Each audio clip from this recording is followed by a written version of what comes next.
অনেক কষ্টের টাকা অনেক দিন যাবত জমাইছি শুধুমাত্র বিদেশে যাওয়ার জন্য। সো ফাইনালি আজকে এটা ভাগবার ভেঙে কালকেই বিদেশে চলে যাব।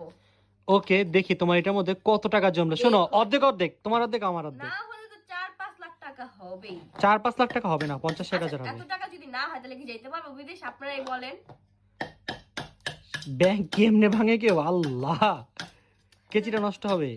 না, এটা এমনি নষ্ট হয়ে গেছে, দাঁড়াও। তো ব্যাংকটা এখনো ভরেও নাই। ফাইনালি ভেঙে গেছে আমার ব্যাংক। আল্লাহ, মাত্র 500 টাকা রাখছো। দেখি আর কত টাকা আছে।